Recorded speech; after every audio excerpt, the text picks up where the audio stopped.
JoJo's Bizarre Adventure Part 3 Stardust Crusaders was my very first JoJo experience. In my childhood, I was lucky enough to experience the video game Heritage for the Future for the PlayStation 1. At the time, I thought this was all that JoJo was. I had no idea there were other parts to it. Thanks to this game, I was able to become very familiar with the stands in Stardust Crusaders, and is probably the reason why Part 3 is ranked so highly for me. Anyway, onto the ranking list. There are 35 stands overall in Stardust Crusaders, and I'll be ranking all of them from my least favourite all the way up to my favourite. This list will be controversial, so here are a few things to remember. This is my own, personal, subjective opinion. Your opinion will most definitely be different to mine, so don't post hate in the comments if you disagree with me. I'll talk a little bit about why I've placed the stand where I did, but I won't go into major detail as I don't want this video to be half an hour long. I'll be taking into account my personal enjoyment of the stand and its arc or arcs, as well as the stand's appearance, abilities, and stand user. Also, it goes without saying, but this video will have spoilers for Part 3, so if you've already read or watched Stardust Crusaders, or simply don't care about spoilers, please continue the video. With that being said, let's begin with number 35.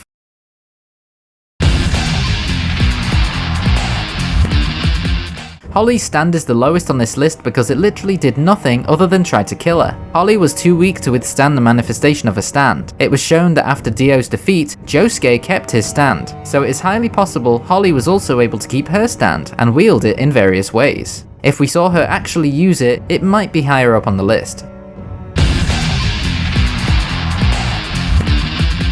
Khanoom could be great for espionage, as Oingo can change his body to look like someone else's. However, his clothes cannot change with this ability. This stand is perfect for infiltration into a small group, but it would fall short in infiltrating camps, bases, or buildings unless he had the correct clothing to hand. This stand never really interested me. However, the Oingo Boingo arc was enjoyable for its comedy.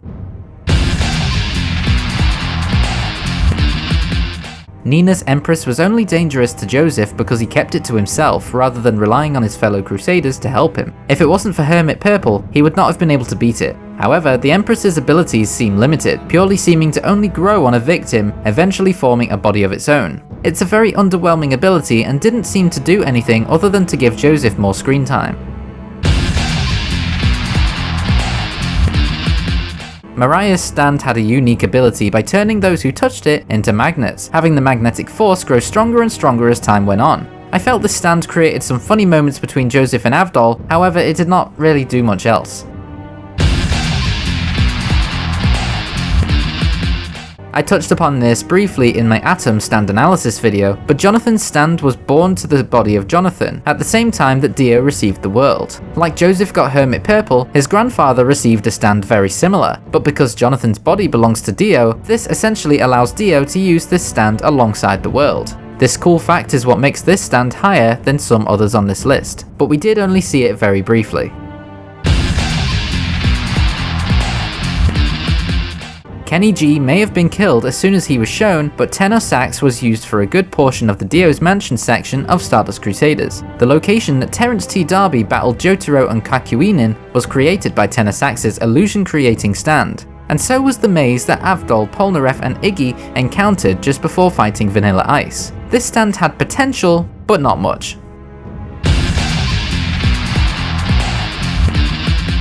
The fake Captain Tennille wasn't overly great at hiding that he was the enemy stand user. However, his stand, Dark Blue Moon, was rather unique at this point in JoJo. This stand caught Jotaro unawares and could have taken him out for good. I like its design, as well as its water manipulation abilities. I feel like this stand could have had more unique abilities, but because Araki had yet to really experiment with crazy stand ideas, Dark Blue Moon fell short.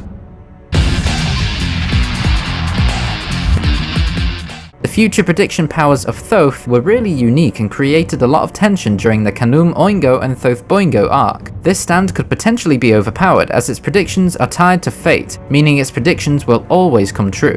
However, I personally preferred a lot of stands more than this one.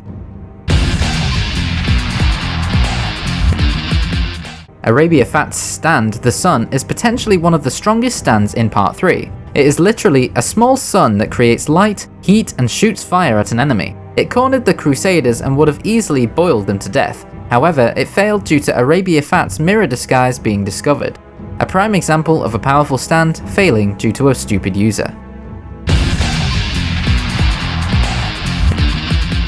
The High Priestess had a great hiding ability which allowed for swift and precise assassination attempts. Alongside that, it also held a lot of potential to be generally powerful, being able to merge with surfaces or objects around it. However, its design and fight didn't stand out to me all that much.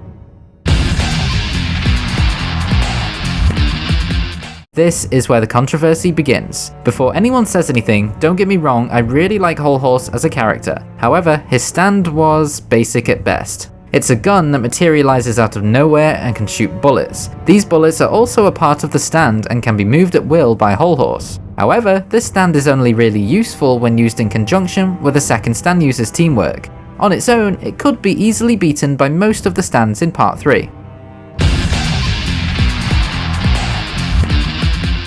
Steely Dan was one of the most infuriating enemies in Stardust Crusaders, holding Joseph's brain hostage with his minute stand, the Lovers, and using this fact to make Jotaro do whatever he wants. The Lovers was pretty basic and didn't really stick out to me, other than having a really cool side-scrolling shooter minigame in Heritage for the Future. I enjoyed the mystery surrounding this stand at the beginning of the arc. The car seemed normal at first until the Crusaders decided to eventually put it out of commission, which it then revealed itself to be a bound stand. Its ability to shoot burning oil at the enemy at high speed is probably the most unique ability it holds. I personally enjoyed this arc and stand because it held a lot of mystery. Like Wheel of Fortune, this bound stand kept its identity secret. Even the user was a mystery for the majority. As a stand itself though, it doesn't do anything majorly interesting. Plus, Pedo Monkey. This was the first enemy stand user to attack the Crusaders once they left Japan. The user of the stand, Grayfly, uses this stand to massacre various targets, ripping out their tongues with its second mouth. I enjoyed the stand quite a lot as its user was hidden for the majority of the arc, and all he cared about was bloodshed. The fact that this stand has a second mouth, not unlike a xenomorph, was also pretty damn cool. Yes, I know, the great Joseph Joestar's stand didn't even make it past the halfway point of this list. I love Joseph as a character, but Hermit Purple is, frankly, quite boring.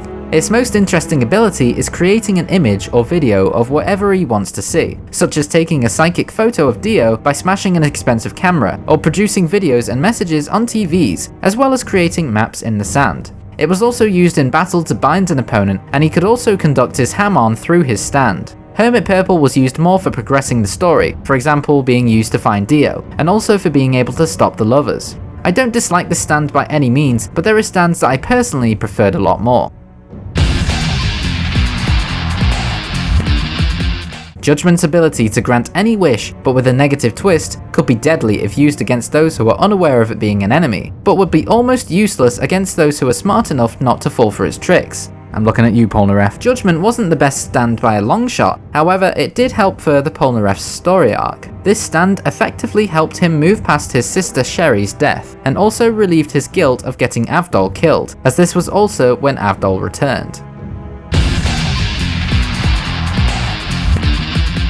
Terrance T. Darby's stand, Atom, was incredibly similar to his brother's stand, Osiris. Its ability is to remove the soul from an opponent if their soul's energy reached nearly zero. Both Darby brothers used this in games of gambling. Terrance's choice of gambling was who would win in video games. Atom also has the additional ability to read the soul of an enemy, to get yes or no answers to any of Terrance's questions. This stand didn't actually do a lot in its arc, but this arc did hold a lot of tension and enjoyment for me. I also did a stand analysis video on this stand, which you should also totally check out.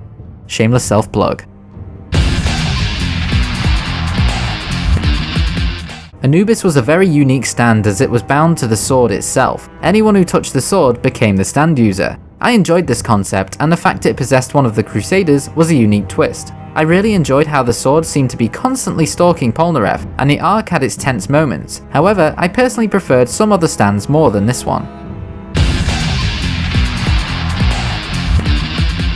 The second of the Crusader stands to talk about is Iggy's The Fool. This stand has a super unique appearance, and I think its capabilities to manipulate sand were used very effectively, even to the point of making a sand clone to resemble Dio, to try and trick Vanilla Ice. I would have preferred it if Iggy had joined the team a little earlier so we could have seen more of The Fool. Unfortunately, even though Iggy is best doggo, there are more stands that I personally enjoyed more. Another stand I have done a stand analysis video on, which you should go and totally watch. Shameless self-plug yet again. Yellow Temperance is literally an impenetrable armor made of a thick, gloopy substance. This stand is bound to Rubber Soul's body, and I truly believe it is nearly unbeatable. Rubber Soul used it to disguise himself perfectly as kakuhen. However, Rubber Soul's rude and aggressive personality was his downfall. If he was able to keep his personality as calm as possible, he could have destroyed the Crusaders from the inside. Even though we only saw the actual stand very briefly, its possession of the creepy doll gave me horror movie vibes. In fact, its personality was based on Chucky from the Child's Play movies, and that much is clear. The user isn't seen a lot, but the stand's sadistic and maniacal personality was enough for me to find enjoyment in watching and reading this arc. Endul's water stand Geb interested me as its super long range capabilities were rarely seen at this point, plus it was the first stand shown that was named after an Egyptian god. Endul used Geb very stealthily, however it was incredibly fast and powerful. Endul himself was also an interesting character. The whole thing of Endul detecting movement on the sand also reminded me very much of the Tremors movies, where if they stepped on the sand at all, the enemy would strike almost instantly. Pet Shop alone was shown as a malicious, uncaring, blood-craving bird, which was shown to be very close to Dio. He and his stand showed no remorse to Iggy at all.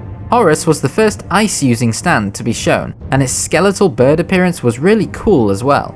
Pun totally intended. Just for some context on this, when it comes to appearances of anything, I am really interested in the scary, creepy, skeletal, ghoulish, undead, and generally dark style of appearance. Horus fits a few of these categories for me, and its user was also super ruthless. Daniel J. Darby, the brother of previously mentioned Terrance T. Darby, was another gambler. However, Daniel preferred more wider known versions of gambling, such as multiple choice bets or poker. He was also known to cheat to win his bets. His stand Osiris didn't appear much, however I much preferred Daniel's idea of soul storage compared to his brother's by putting the souls into poker chips, and the arc in general had a lot more tension and suspense to it than Terrance's arc. Before we get to the top 10, I want to say I hope that you're enjoying this list so far. Maybe you're not. Maybe you're shouting at your computer screen because Hermit Purple wasn't in the top 10. Who knows? Either way, if you want to see more videos like this, or like my stand analysis videos, please consider hitting that subscribe button. The channel is still rather new and content is limited, but I promise you it will grow and evolve. Anyway, on to the top 10.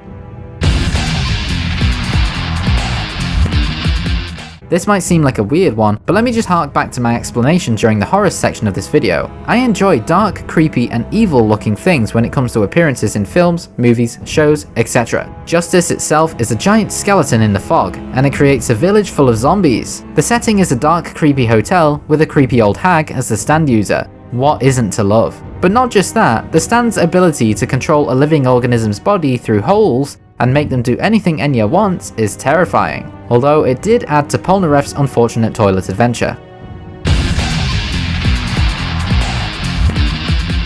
Speaking of Polnareff, Silver Chariot is at our number 9 spot. This stand is great and honestly I like a lot about it. The only reason why it's not higher is possibly because its appearance to me is a little basic maybe, and its main ability is speed with its sword. That to me shouts basic. I know part 3's stand designs were much more simple than later parts, but I found Silver Chariot to be one of the more simple stands in part 3. Whilst that may be, its position is raised due to the fact it helped the Crusaders through many tough situations, and Polnareff himself is just an awesome character. While this may not be my favourite stand from the Crusaders team, it's not a bad stand by any means. So backspace on that hate comment and let's move on to number 8.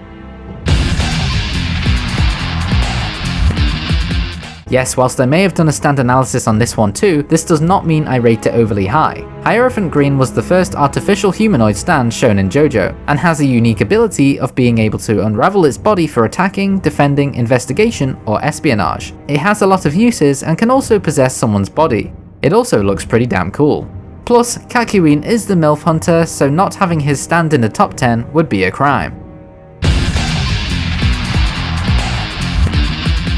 Again, harking back to my previous comment of me liking creepy, evil things, this shadowy axe-wielding stand fits that bill for me very well. Ever since I saw this stand in the Heritage for the Future video game, I really liked it. It's a shadow with eyes and an axe that can probably blend in perfectly with other shadows in the area and carry out assassination attempts. It cannot kill, but it can weaken an opponent by rewinding their physical age, leaving them a perfect target for Alessi to finish the job. Also, Pedo Man. The team of Whole Horse and Jay Guile was pretty interesting to watch. However, I feel like the Hanged Man was the backbone of the team. Without this stand, Whole Horse would not have been able to shoot Avdol. The Hanged Man had a really interesting ability of being able to manifest and jump between different surfaces by travelling across light. I really liked this stand's creepy design, and its ability had the potential to be unstoppable. Here we go with another stand from the Crusaders team. Avdol's Magician's Red was the focus for my first stand analysis video. This is the first stand to be shown in the JJBA series, and is possibly one of the strongest stands in part 3. Whilst the manipulation of fire may seem pretty simple, Avdol uses this power in unique ways, such as destroying the oxygen in the air around the area of an enemy's mouth, resulting in suffocating them. Too bad Avdol was dealt such a bad hand though. Twice. Wow, the world isn't in the top 3. Okay, that shocks me too, but I did say this list would be controversial, right? The world is the strongest stand in part 3 next to Star Platinum, and not many enemies could beat it. It was the first stand to have a time manipulation ability, and helped create one of the best fights in part 3. The world and Dio are a great combination and deserve its high spot on this list. Now, what do you think the top 3 will be? Have a think. Ready for my top 3? Prepare to disagree. Okay, Star Platinum isn't number 1, strange, but okay. That's what you may be thinking anyway, who knows. Star Platinum is the stand of Kujo Jotaro and reappeared across multiple parts of JoJo, so I can't say that that won't influence this list. However, just from part 3 alone, I can safely put this at number 3. Its power and abilities are exactly the same as the world, even in the fact it can stop time. It is above the world because Jotaro is best JoJo. This might be where the hate will come from. I could care less about the user, however, this stand is amazing. Appearance, ability, and arc setting. Its creepy clown face and creepy clothing style, reminiscent of the Grim Reaper, alone was what captivated me as a kid whilst playing Heritage of the Future. Its ability to trap its enemies in a nightmare world and disallowing the entry of stands to this world puts this stand at the top of the power rankings for me. If Manish Boy decided to attack Dio, he would easily be able to trap him into this nightmare world and kill him. This idea also resembles Freddy Krueger's abilities from the Nightmare on Elm Street films, as, like in those movies, damage you take in the nightmare world is transferred to your physical body, which, yes, would mean death in a nightmare equals death in real life. You may have already realised my number 1 pick, but if not, just for tension's sake, I'm gonna drag this out. You look nice today. I hope you remembered to brush your teeth this morning. What's that? Hurry up. Oh, you're no fun. Yes, Vanilla Ice's Cream is my number 1 pick. I loved this stand since I was a child playing Heritage of the Future. I would often play as Vanilla Ice because Cream's dimensional void attacks seemed overpowered as hell. I love the creepy, dark appearance of this stand and the evil feeling it gives off. Its ability to absorb anything it touches and transport them through the void into an unknown dimension is basically terrifying. Plus the fact that Vanilla Ice can climb inside it and have it transport them both to this void dimension felt really unique and interesting at the time. Plus, Vanilla Ice heavily impacted on the Crusaders, as he was the one to put an end to Avdol's life and brutally murder Iggy. Cream is best part 3 stand. Some might even say, it's the coolest. Well, that's it for my list. If you watched for this long, then I really do appreciate it. Did you agree with any of my picks? Probably not. Write me a comment on this video to let me know what your top 10 part 3 stands are. If you've enjoyed this video, then please consider subscribing to the channel for future JoJo content. Also, it would be great if you could hit that like button on this video to get notified when I release the next video, hit that bell and you'll be notified when I release another one. I really appreciate you taking the time to watch this video, but until next time, Bizarre Star Platinum out.